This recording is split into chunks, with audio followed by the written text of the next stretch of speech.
mbokku internet yu Sénégal 7 ñu ngi leen di nuyu di leen jaajëfal bu baax a baax di am mbégte saa su nekk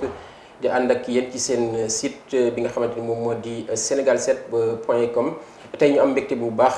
dalal ki nga xamante ni doyen la wante it ancien international la ci réew bu Sénégal ñëpp xam ko muy doyen Ndofène Fall mu nekk ancien international bu Sénégal doyen Ndofène ñu ngi lay nuyu di la dalal ci Sénégal 7. waaw maa ngi nuyu ñu internautes yi nga xam ni yëpp ñu ngi ñuy suivre ci Sénégal 7 te di leen tatagal di leen gën a ñaanal li ngeen di defal Sénégal wax dëgg yàlla dëgg neex yàlla àddina bi yëpp ñoo ci teg seen bët yal na leen yàlla jàppale ngir Sénégal ngeen koy defal te kuy defal sa réew moom loo ci def na nga ko xeeb. ñu koy jaajëfal moom doyen Ndofène Fall tey ñi nga xamante ni ñoom ñoo di internet yu Sénégal 7 ngeen di suivre seen premier numéro en route vers la CAN ñu koy amalee ci seen site bu Sénégal 7 ñu dalal ci Ndofène Fall ni ma ko waxee sànq mu nekk ancien international bu Sénégal doyen Ndofène ñoo gis le coach Aliou Cissé il a publié récemment li nga xamante ni moom moo di liste 23 lions yi nga xamante ni ñoom ñoo war a participer ci Coupe d'Afrique bi. yow en tant que ancien international ban jàngat nga am ci liste 23 lions yooyu la. waaw jàngat bi ñu ciy gën a def mooy gëm naa ni Aliou mi ngi déglu nit ñi ngir boo seetloo am na ci yoo xam ni bëri na nit ñaa ngi ko doon jàmbat indi na ci saafara. wax dëgg yàlla dëgg neex yàlla xam nga boo newee ci dara def ci ay at yu bëri dana am njàngat boo ci def gëm na ni léegi réew mi ñëpp ci ñu ngi ci gannaawam que képp koo xam ni yaa ngi wax loo xam ni mi ngi jëm ci affaire équipe nationale da nga ko duggee defar rek te looloo tax ma jàpp ni équipe am bi équilibré na parce que Sénégal fi mu ne am na ñetti gardien de but yoo xam ni wax dëgg yàlla dëgg neex yàlla booy seet ci championnat yi ñu nekk ñi ngi fay football te bokk ci ñi gën a xarañ am na rek ay benn yoo xam ni mën nañ koo waxtaane waaye gëm naa ni ku tànn da nga wàññi waaye équipe bi mu indi équilibré na défenseurs yi axe central bi indi na ñeenti arrière centraux parce que booy dem compétition boo xam ni da ngaa yaakaar ni at lay nekk weer lay nekk weer nag dafa gudd da ngay waajal sa bopp indi na tam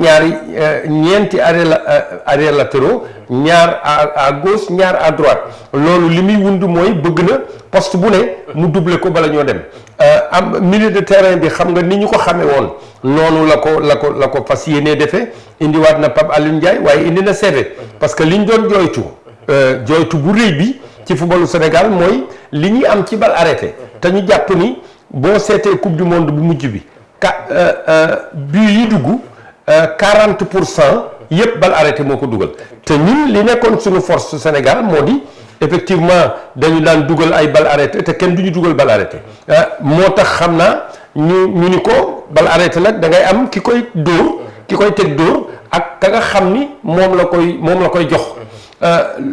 amuñu ko woon ci équipe bi ñu bëri ñoo ngi ko doon wax ne ko na indi ku mel ni Pape Alioune Ndiaye te indi seede ñoom ñaar indiwaat na leen Gana Gueye à son niveau il était pratiquement immobile moom moo doon nekk foofu toujours indiwaat na ko mais doublé na ko parce que indiwaat naa Alfred Ndiaye gëm naa ni effectivement ni mu defaree équipe am bi dana ko may bu bëggee indi ay coppite dana am loo xam ni disponible la pour mu indi coppite yi boo seetee ci kanam it am na ñoo xam ni ñooñu mosuñu faa jóg waaye am na ñu bees tam ñoo xam ni yokk na leen ci approché woon na ay xale yu ku mel ni milieu de terrain wage ñu yàgg nañ ko wax ne ko milieu de terrain bi na nga ci am koo xam ni Crépin Diatta na nga am kenn koo xam ni lu bon dana mën di génne bal bi parce que attaquant lu mu mën te bal bi du rogalaat di ñëw ci moom amul ñu ko koy indil gëm naa ni dana indi ay jafe-jafe ci moom kon nag bu indee xale bu mel noonu match bi mu def contre Mali teg nañ ci suñu bët wax dëgg yàlla dëgg neex yàlla am nañu yaakaar bu baax ni ci moom mooy départ te boo seetee match bi ñu mujj joué ñu nag Nigéria nañu jàpp ni Nigéria ñun bañ ko gëjee gagné ak léegi yàgg na te def na fukki at ak juróom-ñaar. en 2002. waaw 2002 ba léegi gagné wuñ ko. kon nag xam nga ni loolu yàgg na.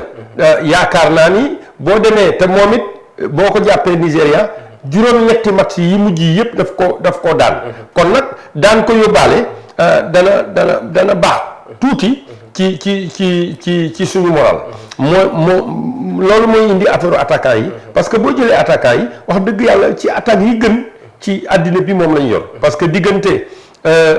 Sadio Mané Ismaïla Sarr Diao Baldé Keita Niang Diagne Konaté wax dëgg yàlla foofu comme ni ñu koy waxee ci tubaab yaa boire yaa manger lu mu fa bëgg a def mën na koo def bu ko neexee mën na jouer 4-3-3 mën na jouer 4-4-2 lu mu bëgg a def rek mu ngi disponible ci moom noonu laa gisee liste Aliou Cissé bi. justement malgré li nga xamante ni moo di équilibre bi ñu gis ci équipe bi ak ni nga ko jàngatee. mais suscité ay polémiques yu bëri par rapport ak la non sélection de Kara Mbodj yow en tant que ancien international mais aussi en tant que gëstukat ci wàllu football nan nga gisee ci non sélection bu Kara Mbodj. man li ma jàpp ñun xam nga ñun sénégalais yi dafa am loo xam ni dañ ko jël ci tubaab bi. mooy ki fi newul rek moo baax gis nga bu ñu xësee ba defar liste ba pare xam nga ñun école jaraaf laa bokk mooy bu fekkente ne dañuy waxtaan jëm ci defar décision bi avant ñu jël décision bi ku ne loo am indi ko ci taabal ji ñu bokk ko waxtaanee waaye bu ñu xësee jël décision bi daf ñuy tënk ñun ñëpp dañuy seet ñun nu ñu mën a fexee ci listu Aliou Cissé bi ñu jàppale ko ci dimbale ko ci ba nga xam ni dana indi équipe boo xam ni danañu indil Coupe d'Afrique bi Kara damaa yaakaar ni dafa am benn volet sportif ak benn volet non sportif xam nga mënoo koo dàq boo seetee Benzema mën nañoo jàpp ci 9 yi gën ci àddina ci la bokk mais Deschamps daf ne du ma ko jël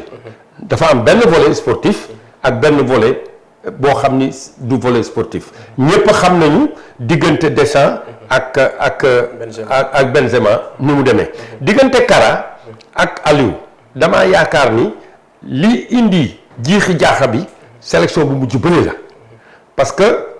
Kara xam nga dafa gaañu woon di faju ci àddina boo ko seetloo ñi nga xam ni yëpp dañoo tabasal joueur parce que day joueur bu aay ñu jëm ci compétition bu rëy ñu tabasal ko indi ko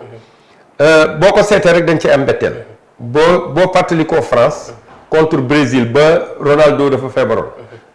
Ronaldo bu mag bi ñu tabasal ko indi ko France 3-0 leen di gagné match bu mujj yii nga gis nii diggante final bi doon am entre diggante Tottenham ak Liverpool dañoo dem tabasal Harry Kane ñëw indi ko waaye dara nekkatu fa. c'est le cas de Neymar aussi en 2014. merci beaucoup Kara match bële coupe du monde bële Aliou dafa def lu ne ngir jéem ko récupérer parce que nag peeram boobu moo nekkoon sécurité bi moo doon Kara ak Koulibaly wax dëgg yàlla non seulement daaw ñu jël but ñun mais dañ doon dugali but. effectivement mu def ci kéemtalaayu kàttanam Kara it def ci jomam def ci dooleem def ci effort yi waroon yëpp ba nga xam ni wér na ci diggante bi jouer benn match amical du benn match sax benn mi-temps la jouer amical ñu convoqué ko xam naa dafa def ci boppam ni xëy na moom dafa indispensable foofu te dafa amoon ñaari volet xam naa lu tax Aliou yóbbu ko xëy na amoon na volet sportif parce que yaakaaroon na ci moom ba bi ñu mucc il s'est rendu compte effectivement qu'il était trop juste mu yóbbaale ko waaye Kara dafa def ci boppam ni moom buñ ko yóbboo dafa waroon ni football la fa xew ñun xam nañ ko nañu ko noppi li ci jot a ruus ci bëti nit ñi ak ci presse bi xam nañ lan la waaye loola boo naree dund ak weer boo xam ni dañ ko nar a dund seen biir am na loo xam ni Aliou Cissé dana ci tenir compte bu dana tenir compte au plan sportif dana ci tenir compte au plan antisportif parce que ay nit bu ñu naree dund ensemble weer dafa laaj déggoo dafa laaj ku nekk wekk sa morom ku nekk naw sa morom te bu loolu bu ci amee lenn lu ci manqué rek day feeñ ci nit ñi defe naa ni loolu moo tax Aliou bi yoon ne du yóbbu Kara parce que autant daanañu jël but boo seetee nag depuis quelque temps Sénégal day jël but te daawuñu jël but. C'était contre Madagascar jël nañ ñaari but. Match yi ñu am ni yëpp dañ koy gagné mais dañuy jël but kon mën nañoo jàpp ni paire bële ñoo gënoon déggoo. xam nga déggoo du question qualité valeur intrinsèque gu joueur yi. xëy na Sané ak Koulibaly ça vaut la paire Koulibaly ak Kara mais ñaar ñi ñoo gënoon a déggoo parce que ba ñuy football ba ñuy dañoo yàgg di football yaakaar naa nag des na depuis weer yii depuis temps yii parce que booy seet même contre Mali jël nañ but effectivement te li nekkoon force équipe nationale mooy duñ jël but booy defar équipe la ngay jëkk a defar mooy défense bu rëy nag doo ko am te amoo góol am nañu góol am nañu défense yaakaar naa ni fii mu ne Koulibaly ak Sané war nañu def seen bopp ni waruñu may benn ngàttaan mu ñëw ci seen biir dafa mbëkk ba muy dugg ci suñu camp loolu laa jàpp ni moo indi non sélection wu Karambou nañu ko jàppee ni ci étape yi parce que boo seetee sax moom 25 joueurs la convoqué woon ñu mu mujj bàyyi ñaari joueurs yoon kon fii mu ne nañu seet nan la ñuy ñun jàppale Aliou Cissé ba ñii mu convoqué nii mooy ñaar fukk ak ñett yii nga xam ni ñooñu la tànn ñu fexe nuñ ko ciy jàppale ba mu génneel ñu équipe bi gën ci ñun di dem di jëli coupe d'Afrique parce que nag jëli coupe d'Afrique jot na. justement ni nga ko waxee jëli coupe d'Afrique jot na. ñuy gis Sénégal à chaque fois buy dem coupe d'Afrique dafay bokk ci li nga xamante ni moom mooy les favoris. bi yoon aussi mu bokkaat ci li nga xamante ni moom mooy favoris yi. mais souvent dañuy gis bu demee CAN malheureusement li nga xamante ni moom la ñuy xaar ci ñoom duñ ko gis. tey lan moo nekk handicap équipe nationale bu Sénégal ngir mu remporter li nga xamante ni moom mooy di coupe d'Afrique bi. waaw handicap yi bëri woon na waaye yaakaar naa ni ñi nga xam ni ñoom la ñu dénk football bi li ñuy wax ci tubaab jàng nañu ci seen ay njuumte boo jaaree ci yoon mu am pakk bu subaa boo fay jaar da ngay xam ni fii amoon na pakk na nga seet noo ko éviter c'est ce que li tubaab di wax apprendre de ses erreurs bu njëkk équipe nationale du Sénégal da doon bëri fait divers da ngay yeewu suba ñu naan la dañuy génn premier ñëwul avion bi tardé na ba ñu demee amuñu fu ñu entraîner yooyu yëpp jàpp naa ni mooy volet environnement bi li nga xam ni moo wër équipe bi gëm naa ni fii mu ne ñooñu jàng nañu ñoom itam ci seen nekkin foofu parce que boo demee Coupe d'Afrique demati nañu fàttaliku ni depuis 2009 ñoo ngi dem Coupe d'Afrique benn Coupe d'Afrique la ñu raté mooy 2013 donc depuis lors chaque année dem nañu bu ñu ñibbisee boo defee njàngat technique rek da nga xam lu tax ñun ñu gañe ñu xam na am nañu benn CAN boo xam ni bi nekkoon Ghana Tamale xam nañ li fa xew yëpp da nga seet entraîneur ba tubaab la Kasper Zak dafa mujj ba fa équipe bi dem yoonam Lamine Ndiaye ko yeggale jàppaat nañu ni am nañu suñu benn phase finale Coupe d'Afrique boo xam ni entraîneur bi dañoo commencé mu joué premier match bi gagné ko Giresse la woon deuxième match mu changé équipe bi yëpp xam nga dafa am yoo xam ni wax dëgg yàlla dëgg neex yàlla boo ko seetee rek techniquement da nga xam lu tax bi ñu gomee yooyu yëpp ba pare Aliou Cissé bi muy egsi fekk na dàq nañ juróomi entraîneur Aliou bi mu egsee gëm naa ni Aliou Cissé bii léegi bokkul ak Aliou Cissé bi jëloon équipe nationale ba muy commencé am na jàpp naa ni ay njuumte ak benn takku ak benn pas-pas boo xam ne am na ko léegi amu ko woon jàpp naa ni am na fit woo xam ni fii mu ne am na ko parce que xam na ni pour jëli trophée day fekk yow nga takku ngir dem jëli ko boo dégloo entraîneur Cameroun bi muy tase ak Sénégal daf ne Sénégal moo mën waaye du ma gagné parce que moom amul joueur yu ko mën a permettre mu naan day song Sénégal gagné ko comme ñun nag yàlla may nañu ko ñun duñu fa ne waruñu faa nekk di wax nañuy def ay bloc baar damay bloqué kii damay bloqué yow yaa ñuy bloqué parce que ki am joueur bokkul ak ki amul joueur yu ay te ñun dañoo bokk ci ñi nga xam ni nit ñi am nañ ci moom yaakaar li tax Sénégal ñu naan mooy favori bu ñu fàtte rek qu'on est numéro 1 en Afrique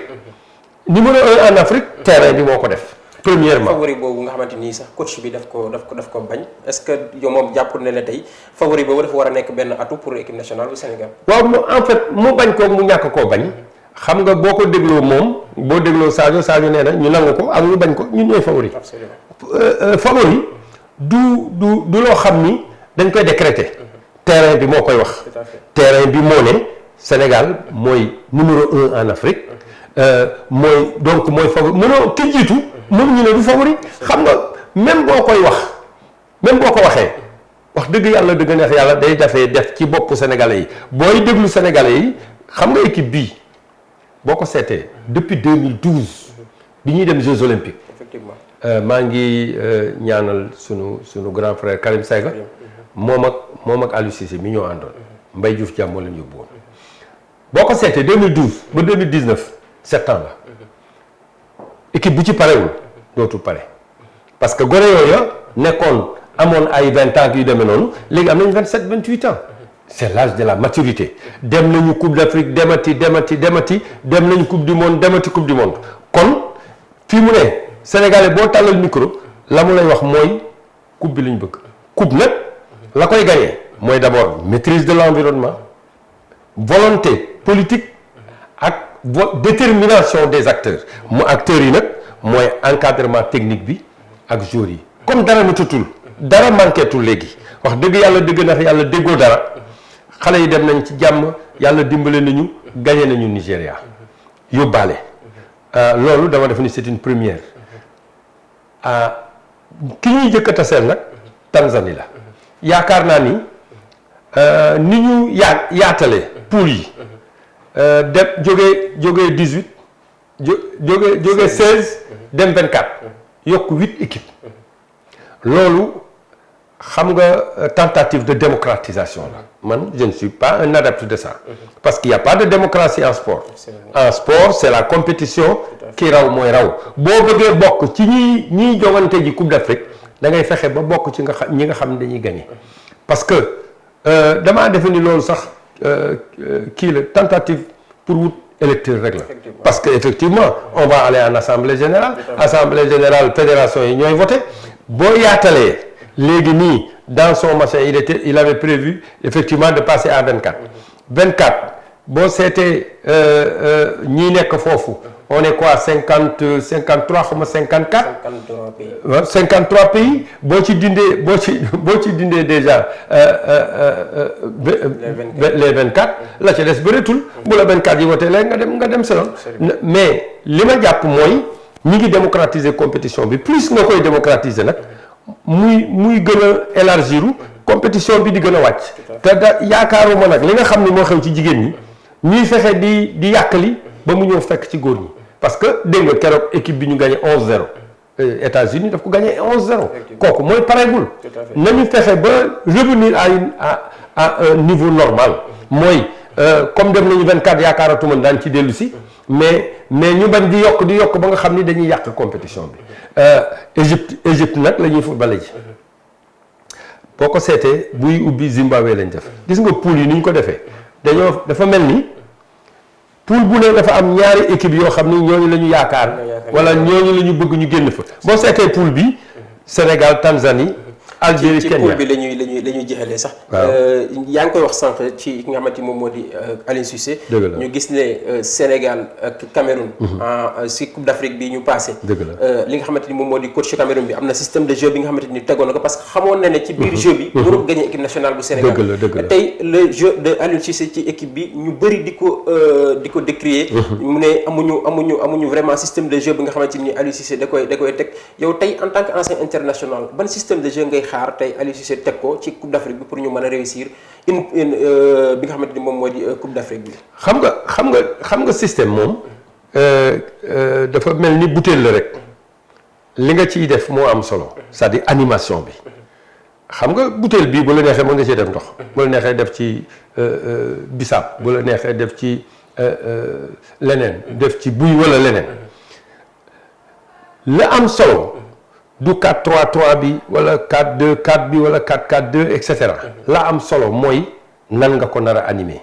fan nga koy animer parce que boo defee loolu ba pare def benn bloc bas fii di nége bu boobaa animation bi nga def amul njëriñ li ma defee mooy ca Aliou Cissé loolu la def contre Mali te loolu la def it contre Nigéria match bii passé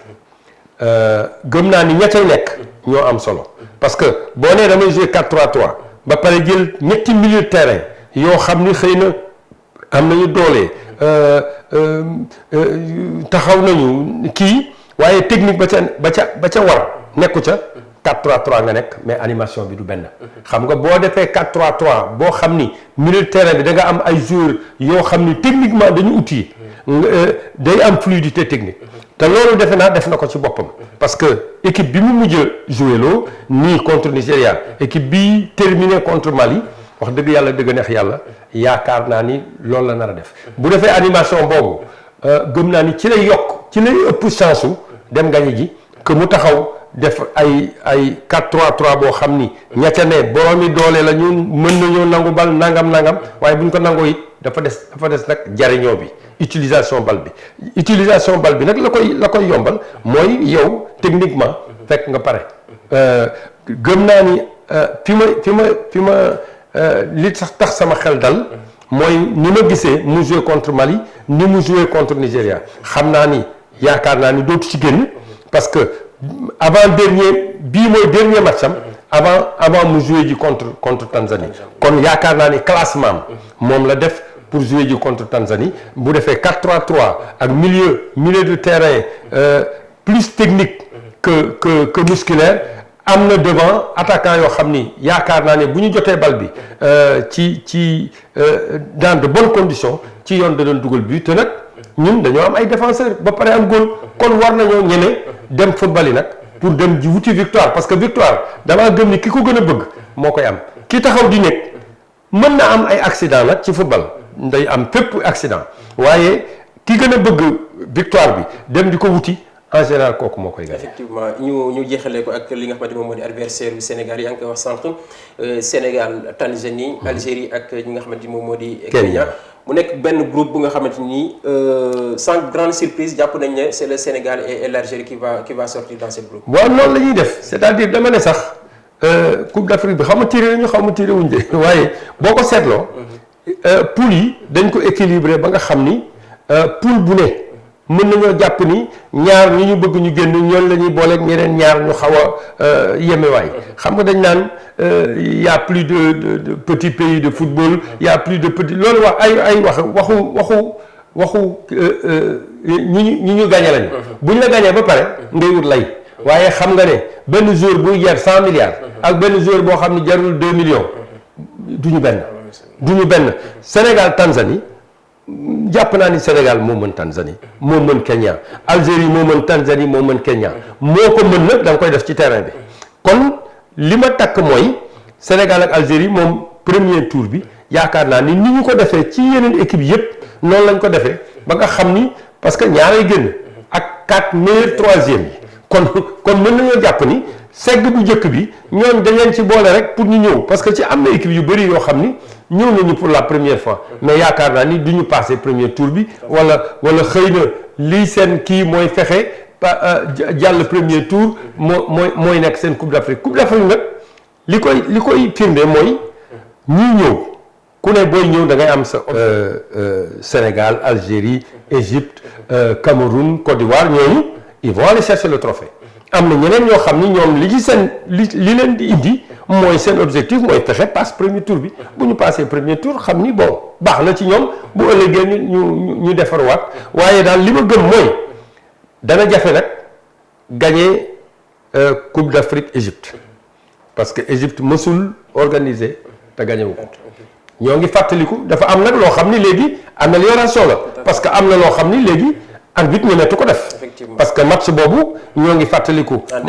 en 2006 match bi ñu perte foofu wax dëgg yàlla dëgg neex yàlla ñu ngi wax ay erreur de coaching ay nangam et cetera mais il fa am erreur d'arbitrage